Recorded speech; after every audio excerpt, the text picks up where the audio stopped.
All right, this one is about Atwater, man. Let me take y'all inside Atwater USP out in California. This about Atwater when I got there and I seen so many Mexicans with different gangs, Serenos, SURs, uh, you know, it was everything out there, Border Brothers, you know. So just sit back, enjoy the ride, man. All right.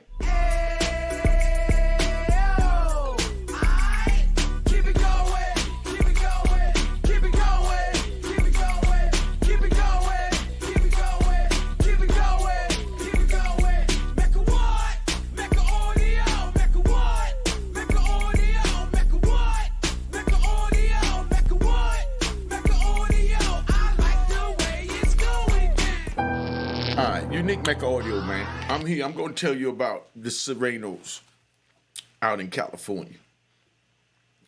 Make sure you pay attention because all I give you is jewels here, and I'm going to enter you into the world that I put myself into. I go through Oklahoma, and when I go through Oklahoma, that's the holdover, Oklahoma Transit Center, they call it. I'm used to being on the East Coast. I'm from New York. So New York, all we had was Puerto Ricans and Dominicans and a couple of Cubans back in the 80s and 90s. They didn't have any Mexicans out there. So I'm not going to sit here fake it. Anybody tell you that, they some trolls playing games. You know what I mean? And we don't do none of that over here. Now, anytime I was in the prison when I first got locked up when I was on the East Coast, because they sent me to Lewisburg, it was majority blacks. And it was New York and D.C., and Jersey and Philly and, all of us up and down the East Coast. But they sent me out to Oklahoma to go to California because the plane don't fly straight from the East Coast to the West Coast. It stops off in Oklahoma for the transit center, which is a building in Oklahoma that they turned into a big prison. So the plane pull up on the side of the building and a tarmac come out the building and you go in the building. It's an office building that they converted into a prison, so you understand. Now, I know you never even phantomed that. But now, once we go in there and we go through the intake and all that and they put us in the units, the next morning they open up for chow. Now, when they open up for chow, I notice it's only about 20 blacks in there and about 180, Mexicans. You know what I mean? And I don't know the difference between the gangs and none of that because even when I was on the street, they didn't have no Native Americans, on the streets of New York or up and down the East Coast, So, they called them Indians in the joint, but they're Native Americans to be politically correct. Now, these Native Americans on the East Coast, we had two. One of them, if y'all know where he, I ain't even gonna say his name because he was an interesting character. The first Indian that I met, or Native American as they call him, name was Cross Dog. Cross Dog was in the prison with us and on the East Coast, and he was from out like Arizona or something like that. So he didn't know nothing about how it worked out there. So we had little TV rooms, things like that in Allenwood, I'm riding. You know what I mean? We're going to get back to Atwater. So we up in the joint. I just want to tell you about Cross Dog.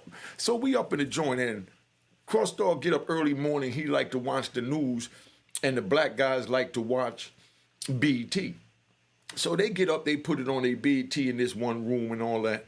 So Cross Dog will come in there and he'll sit quiet with his headphones on because he had to listen to the TV with the headphones that was connected to a radio station on your radio. And he'll sit back and he'll watch the videos, but he really wants to watch the news. So he figured that he'll come out early. So he came out early, and when he came out early, he went right to changing the thing and he put it on the news. So the black dudes came out there and, they went and put it right on BT. He gets in his feelings, you know what I mean? Because he felt like he was there first. But he didn't understand that in prison they have what they call routines.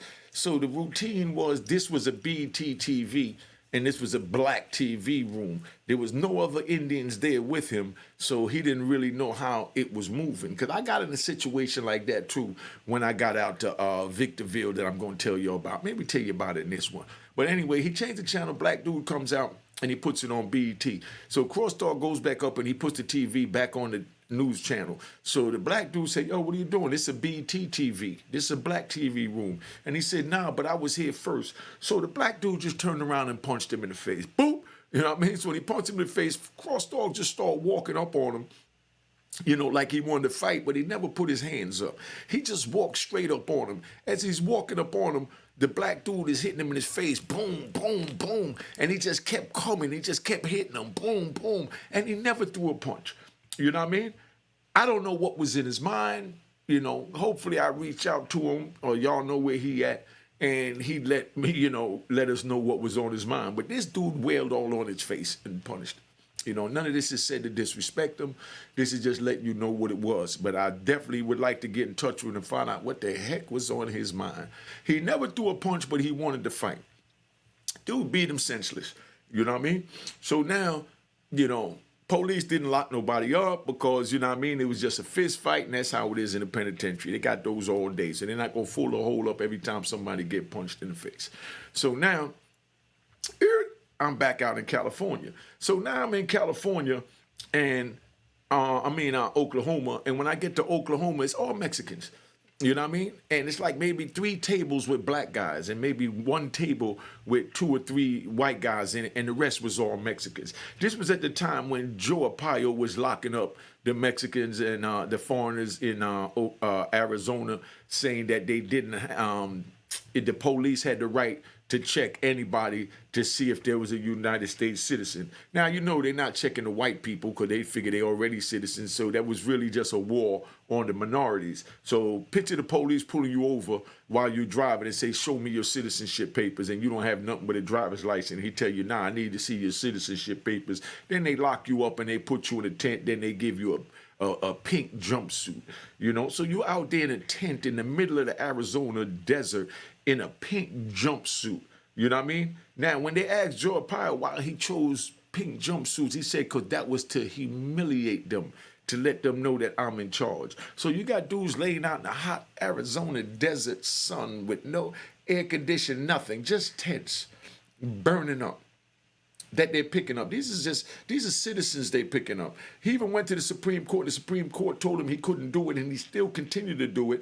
That's the one that when Donald Trump got in office, he pardoned him from his crime, so he didn't even have to do any time for doing this, and showed that he was down with the racist behavior of targeting minorities to show their citizenship, right? So now, you know, I leave Oklahoma and I get to Arizona. Now, when I get to Arizona, I see Mexicans. You understand what I'm saying? And no disrespect to them because I got a whole bunch of good homies. You know what I mean? That's Mexicans. But I just want y'all to know that's what we called them. But they had different gangs and things like that that they called themselves. Now, picture you enter the compound and for the first time you see men that look like this and they out there working out in unison. About 50 of them. They doing burpees. They doing push-ups, they doing pull-ups, and they doing them in unison. You know what I mean? Picture 50 dudes jumping up, going down, doing push-ups, standing back up, kicking their leg up, hitting their elbow to their knee, and you know what I mean? Looked like a military workout. But what they was doing was staying penitentiary ready. You know what I mean? For whatever happened. So imagine if you had to live with a bunch of men like this. And these men, no disrespect to them, but keeping it 100, was bloodthirsty. If you violate them in any shape, form, or fashion, they was tearing your head off. Their thing wasn't, you know, like I said on the East Coast, you know, that's why I brought that up. Everything is a method to my madness when I be riding, but I bring it back to the same program. Just like I told you how Cross Dog was fighting, you know, the dude, or was getting beat up by the dude, and it was a fist fight. They didn't lock them up. When you go out west and you meet these type of brothers, they're going for blood. You know what I mean? It ain't no more with the hands. We talking about a penitentiary-made knife going up in you. You know what I mean?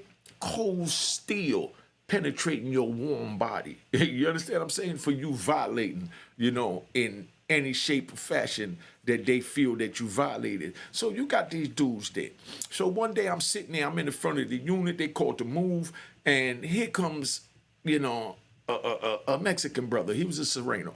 Here comes the Sereno. Let me clarify it now. Now the Sereno come walking up, and they gave us these little beige khaki suits, that button down in the front, and the pants had a belt on it, and they used to wear the one button in the top and the rest of the buttons open, so when they walk, the shirts flap to the side like wings. That's how Jamaicans do it too. And those khaki suits that they gave us in the prison, when I grew up in Jamaica, those was considered as a tuxedo.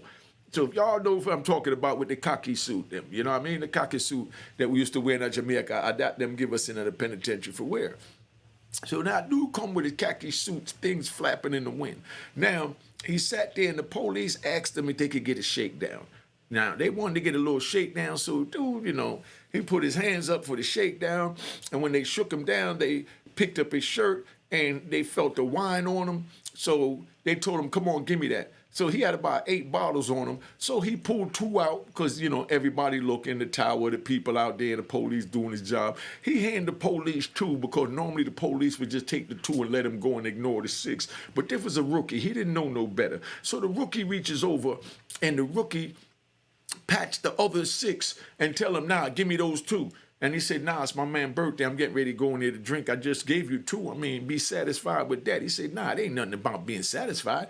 Give me the other 6. You're not allowed to have it. So the police went to reach to grab one of the 6 bottles off his waist, and he took out one of those bottles and bust the police in the face and just started whooping them.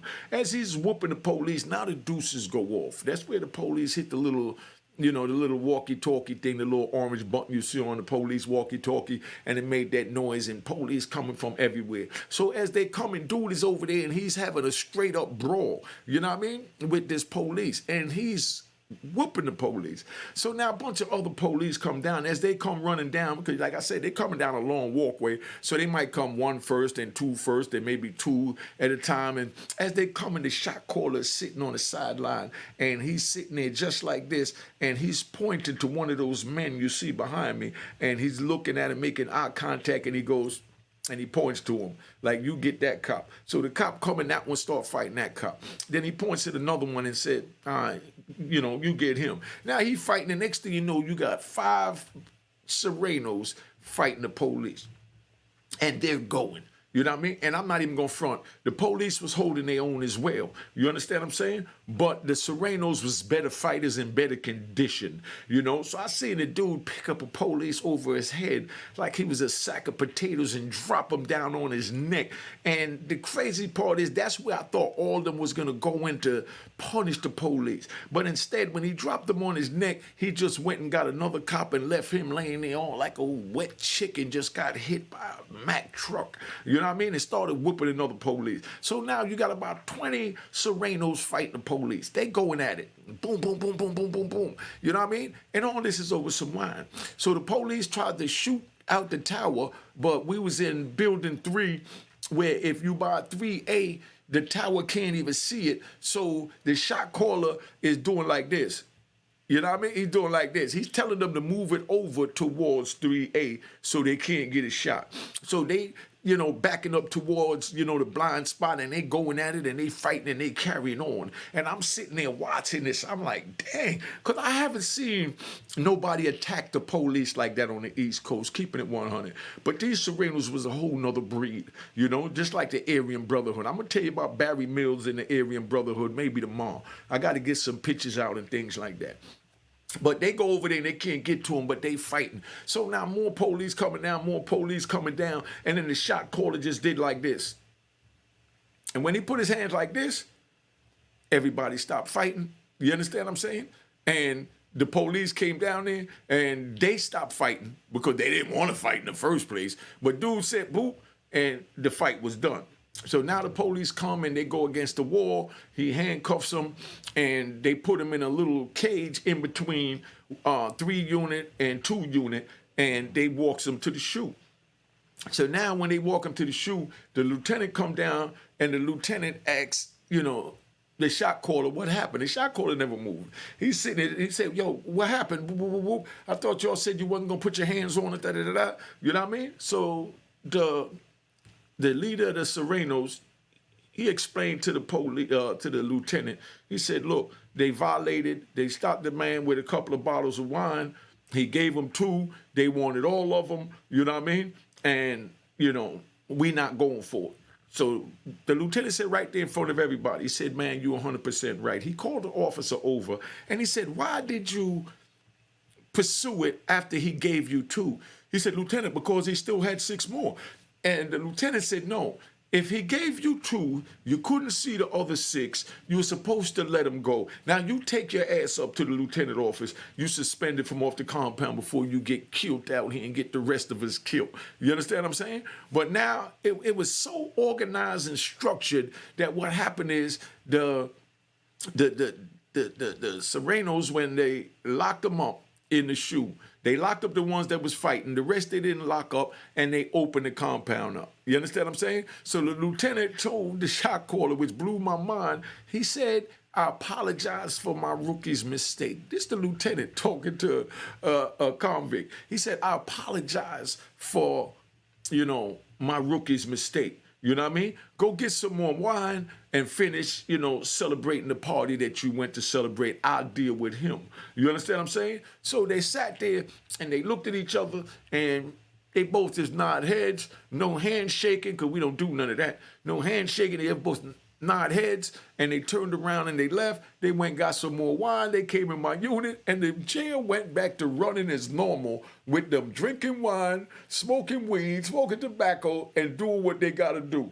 You understand? Then while they down there good and drunk, the lieutenant comes back down there, and he asks the shot caller while they're drinking, celebrating one of their homies' birthday, is everything all right? You know what I mean? He said, yeah, everything is good. You know what I mean? And there's a bunch of dudes in my unit that don't even belong there that's in there drinking. And that's supposed to be out of bounds. But this the lieutenant, to keep the peace, told them, y'all go ahead, continue to drink, continue to do what you're doing. Just leave our police alone. That's the respect that the Serenos got in the prison. And then to make it even worse, the SIS, you know, the Special Investigative Service for the Federal Bureau of Prison out in Atwater was majority gang affiliated with this gang. You know what I mean? The SIS, the people that could walk the police and the warden off the prison, is also affiliated with the Surenos, and they run the joint. And here I go, a lonely black man out there in California. I ain't in no gang, I ain't in no nothing, and I'm just watching all this. So I'm learning how this thing play out there. I couldn't believe this for the life of me. So now, if you youngins want to go to prison to enter into this world, you know, feel free to do it. I'm not going to tell you not to do it. I'm just going to tell you why I wouldn't do it again, and hope that you're smart enough to know that you should not do it now. So that's why I said, don't break the law, don't hit the streets, none of that is worth it. Picture these men coming at you with knives, all tattooed up, big and swole, because they working out every day in unison in the yard, and they're coming at you with a knife, and you had nothing to do with the incident that they're coming at you for. They're only coming at you because of the color of your skin, and it's them against the blacks. They don't say, oh, that's, you know, Unique, he from New York, he from this, he from that. They don't separate it like that. I was blessed to have them separate me like that because I dealt with them on a one-on-one basis, and I knew their shot caller from ADX, Lil Champ, rest in peace. Yeah, let's give a round of applause to Champ. Let's give a round of applause to Champ. You know what I mean? Let's give a round of applause to Champ.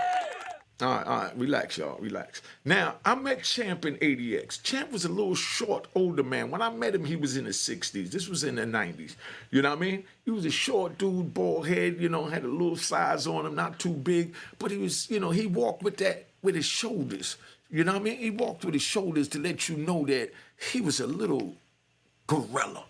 You know what I mean? And he was real respectful. When we had a chance to talk, you know, he was the nicest man you'll ever want to meet. But he was one of the founders of the Black Hand. I mean, I love this brother to death, you know. And when I wound up, I'm riding. When I wound up out in Victorville, because that was Atwater. About 10 years later, I winds up in Victorville.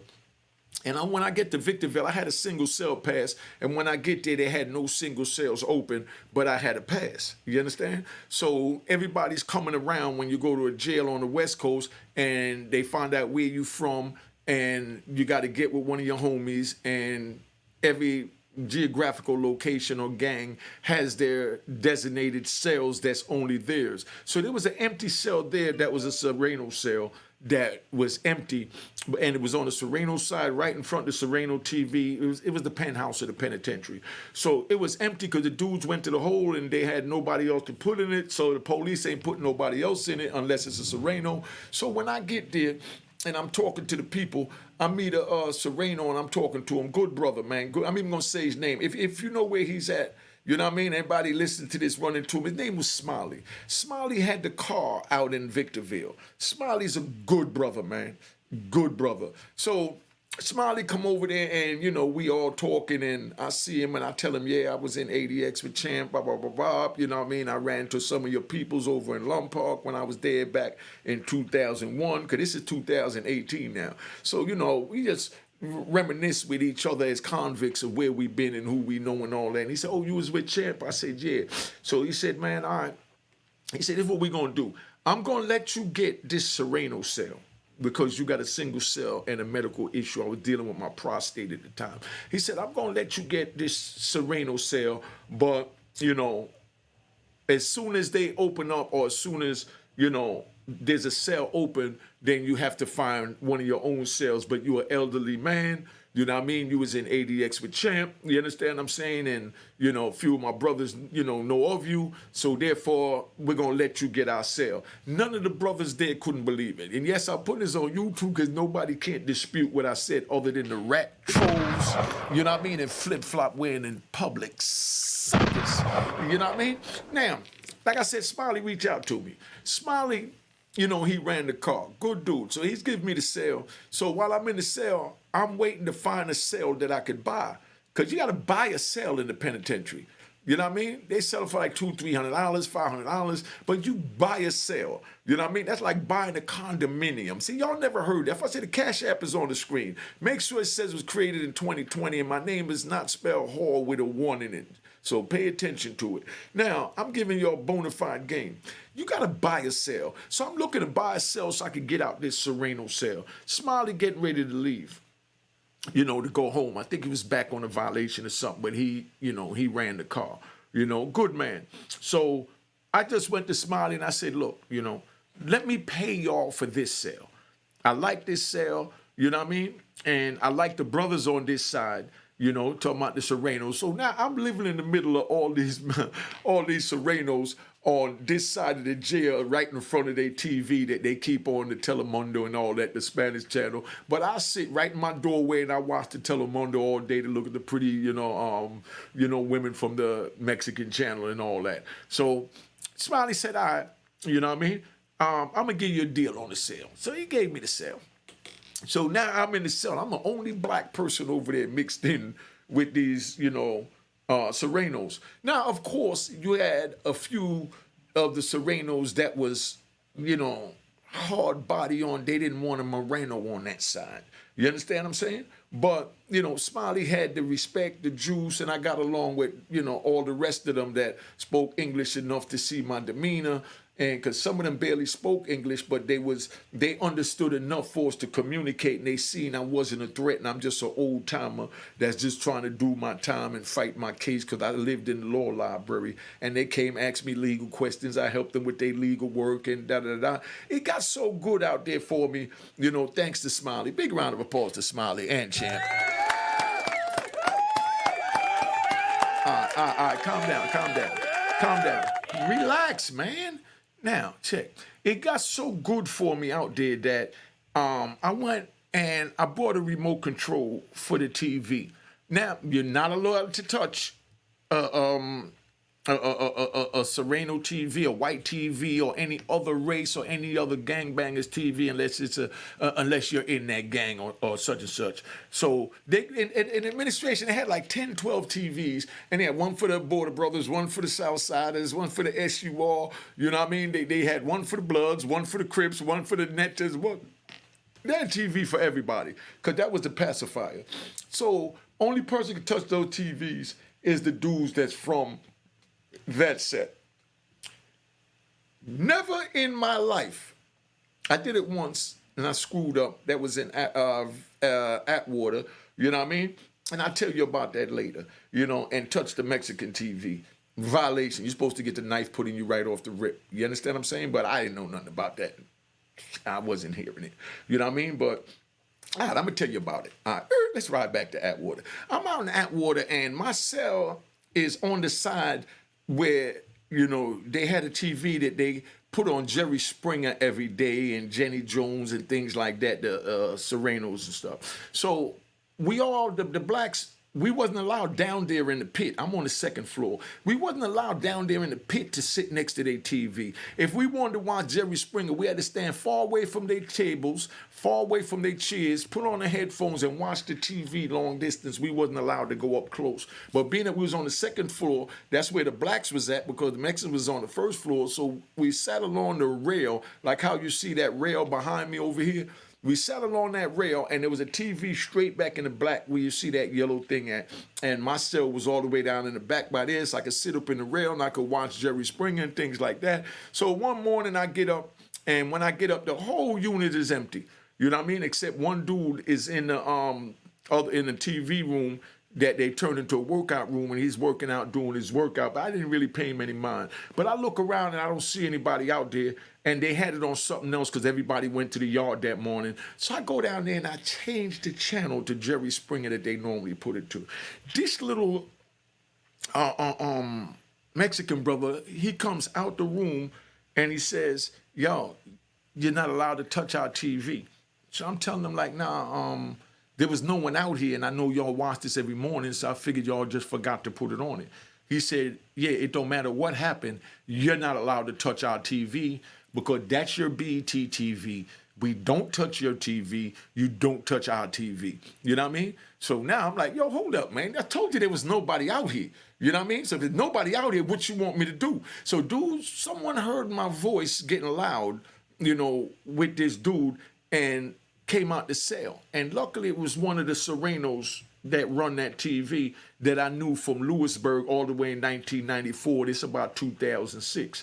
So he comes out and he takes his man in the room, you know what I mean? And he talked to his man in Spanish, and I'm standing out there, I'm heated now, you know what I mean? I'm thinking that we get ready to go to war over him disrespecting me, telling me I can't touch a government TV is where my mentality was at. Not that I'm out west, that these TVs is given to geographical locations and gangs, you know? So then my man calls me in the room, and he explained to his man, you know, in Spanish that, you know, I'm cooler, you know, I done, you know, was in ADX with him, I was there. And the dude that he was talking to, he called a murder in ADX my first day on the compound. And then we wound up, in Lewisburg, he called about murder the first day on the compound in Lewisburg. And then when I winds up going to, you know, ADX for allegedly stabbing 2 police, because that's where they send you if you catch a murder or any violence upon the police. I met up with him there, and me and him did the little 3-4 years together up there in ADX. So he's explaining to the dude that I was there with him, Champ, and I was in Lewisburg, and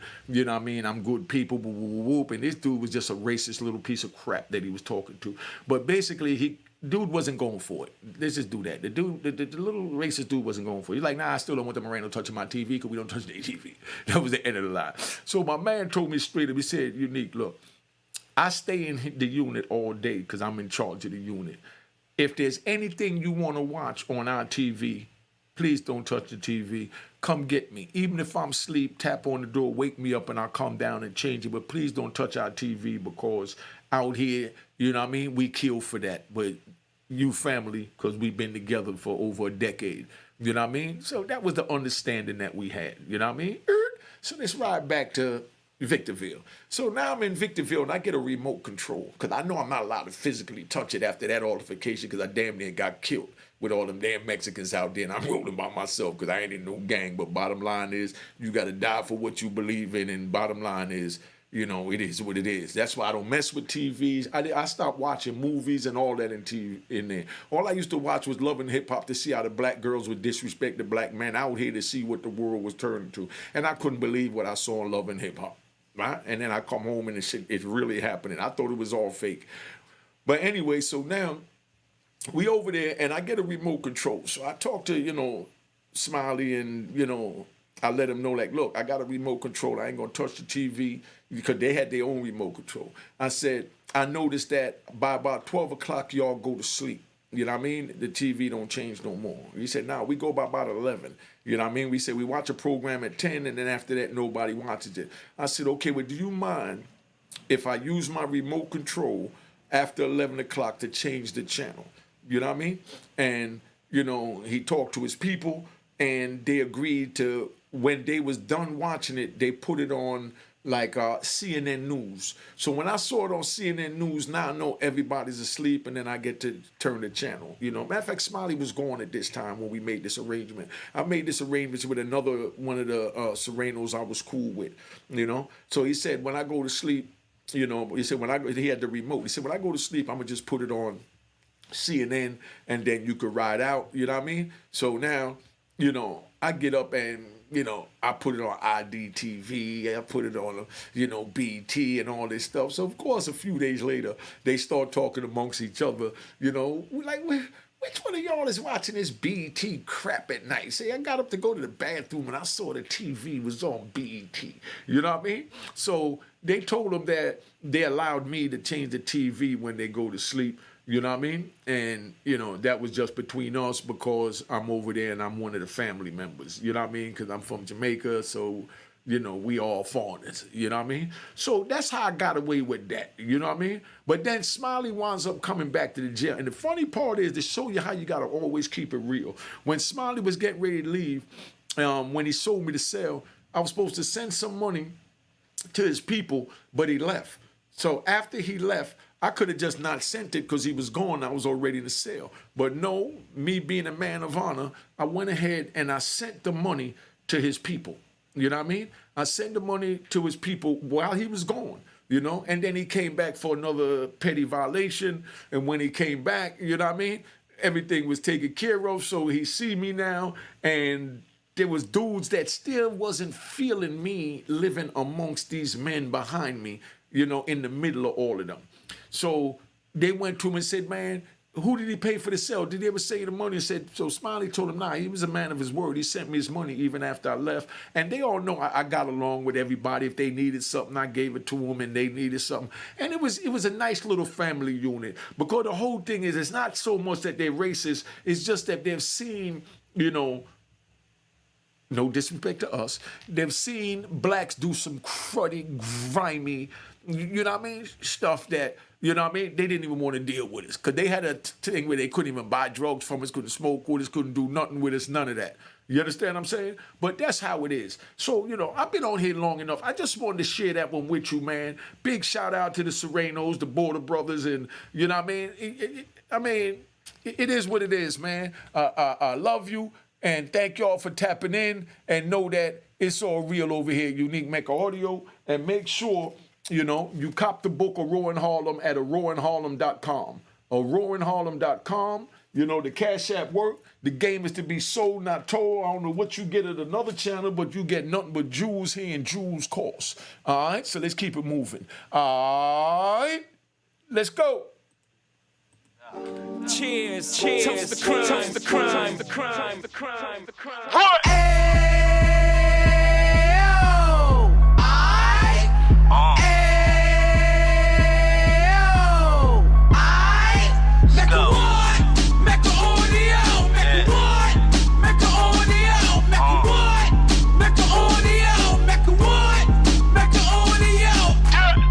Fresh out the can of 26, yeah. Heat back on the strip, getting back in the mix. Yeah. What he mentions a gift. You stand up 10 toes down, and I suggest you pay attention to this. Real. Take a little gully posse and put it in Harlem. He cut from the bottom, came up from the bottom. Drop the book, you should go and get it. An Instagram page and a YouTube, you could go and visit. Yeah. Then you could consider yourself LinkedIn. Real. Sit front row and get Jews from a kingpin. How he went through it, so you ain't gotta go do it. To not pay attention would be stupid. Talking about a man that probably put your grandfather on. Probably the reason that him and your grams got along. A man that generated millions on the block, did his time, never squilling to the cops, make an audio.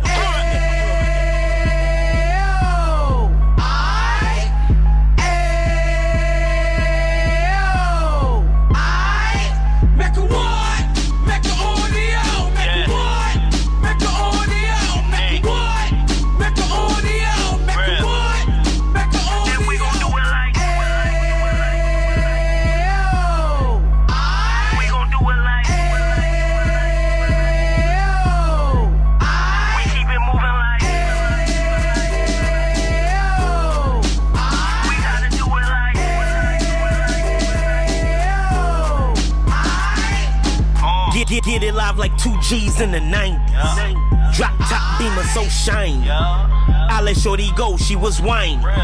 Treat her like my past, she behind me. Spend a couple bands on the Dapper Dan. Yui back again, getting green like a Packers fan.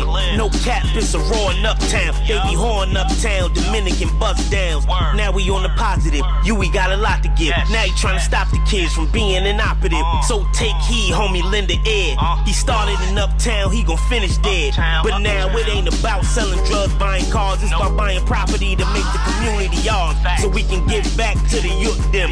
Cause they the truth them. And bless up to all the rude men.